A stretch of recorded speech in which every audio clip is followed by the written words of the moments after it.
The primary reason that the death rate for oral cancer is so high is late detection.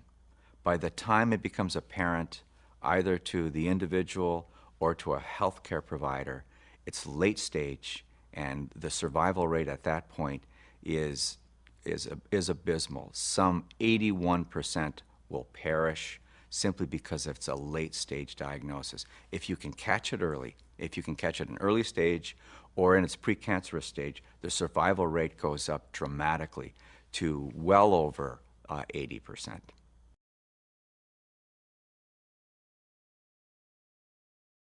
Employers should be very concerned about oral cancer, primarily because, for two reasons. Certainly, as we stated before, the death rate to oral cancer is so high, it's about a coin toss.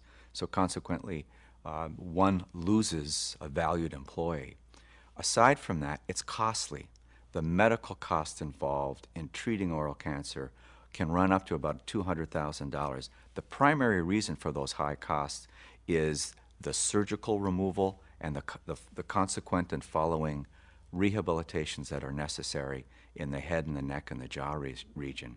So that $200,000 is not only in part removal of the cancer, but it's the rehabilitation of the head and neck and the face.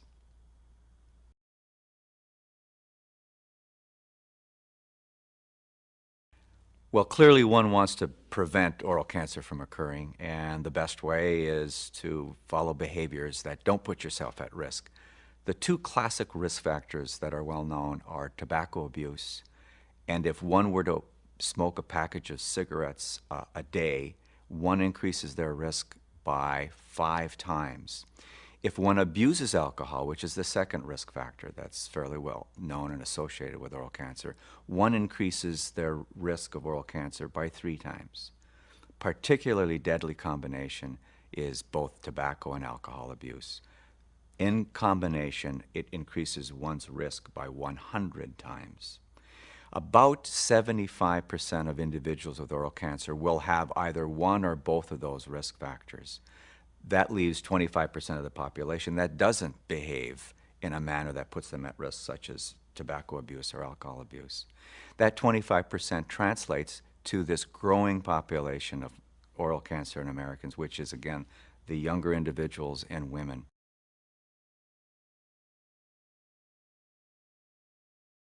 The classic symptoms are either a red or a white patch or an ulcer in the mouth that doesn't heal. The key is that the red or white patch lingers and either is growing or remains at the same size. Only in late stages will there be bleeding, and only very late stages will one incur any pain involved. Otherwise, it's an unresolving red or white patch or an ulcer.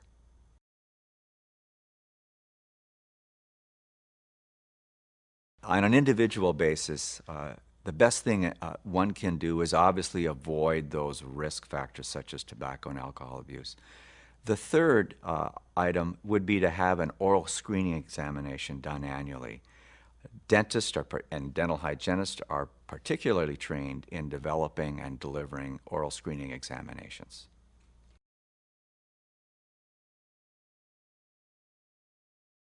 An oral cancer screening examination would involve the dentist having the patient open their mouth, obviously, and illuminating the area very well with bright light, and grasping the tongue with a piece of gauze often, and rolling the tongue from left to right, as well as extending the tongue out as far as one can to look down through the back of the tongue and the back of the throat, as well as having the patient and consequently the dentist lifting the tongue to look at the floor of the mouth as well.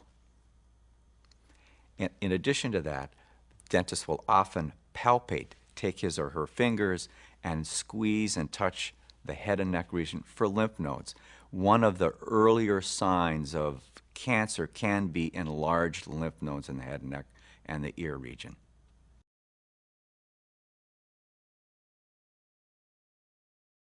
The good news for Americans is the science and technology for early detection of cancer is improving. One of the commonly used screening tests is a screening test called brush biopsy.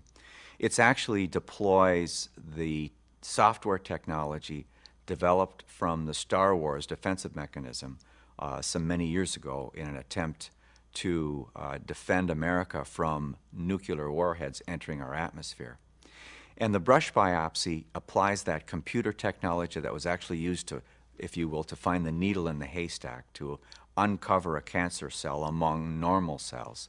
And that brush biopsy simply uses a brush, as the name implies. The dentist or dental hygienist will spin the brush over that red or white patch or the ulceration and then submit those cells that are captured on that brush to a laboratory and a computer analysis, and within 2 to 3 days we'll get a report back indicating whether the cells are atypical and that further workup and diagnostic measures are needed.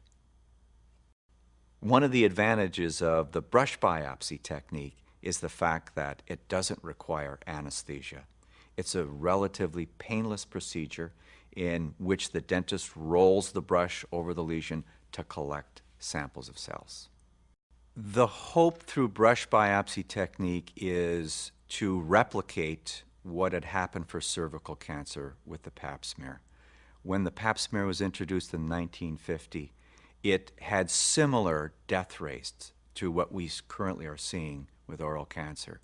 The hope is with the use and the introduction of brush biopsy in dental practices throughout the country, we'll get that same similar reverse of death rates in that it translates to an earlier detection, earlier treatment, which increases the survivability of individuals with oral cancer.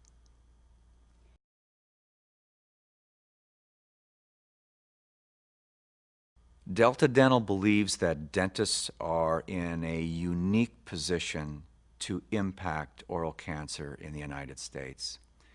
Often Americans will see their dentist or go to a dental office more frequently than they might their family physician. So not only are dentists going perhaps a higher probability of seeing the patient, they are uniquely trained in performing an oral cancer screening examination.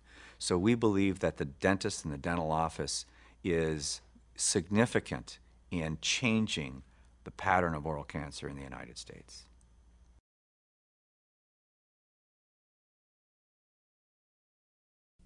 The hygienist noticed a small spot in your mouth today.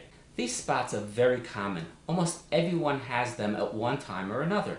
To keep you in good health, this office has a policy to brush all spots. There's a small chance that these spots contain some unhealthy cells.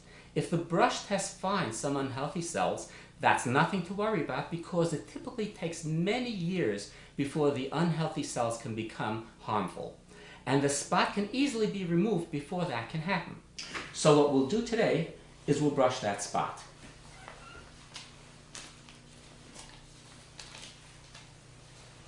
Here we go. Really a very simple procedure.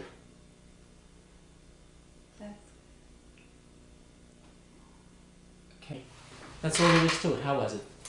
Painless. Great.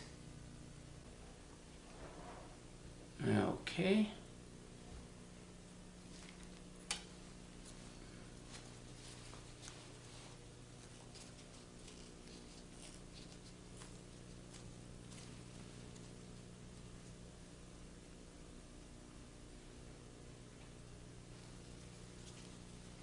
That's all there is to it.